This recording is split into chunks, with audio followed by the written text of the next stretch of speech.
তো আজকে আমাদের বাড়িতে সব এসেছে, মা, মাসিমণি, তারপরে হচ্ছে বোন, মাসতুতো বোন, জামাইরা, দুই জামাই সব এসেছে।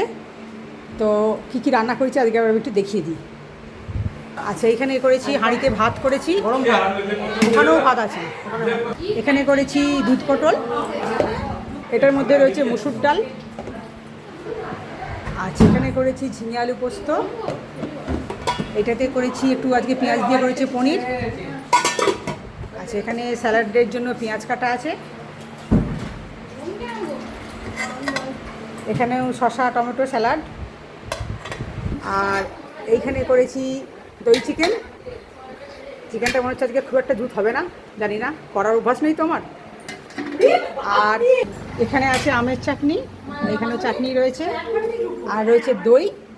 আর আজকে গপুর জন্য, যেহেতু গপু এইসব খাবার খাবে না, তো গপুর জন্য আজকে পোলাও বানিয়েছিলাম, তো গপুর এখন আমরা খাচ্ছি, ওদের দেওয়া আছে খাবার। তো চলো এবার আমরা খাওয়া দাওয়া শুরু করি সবাই, এখনকার মতন টাটা।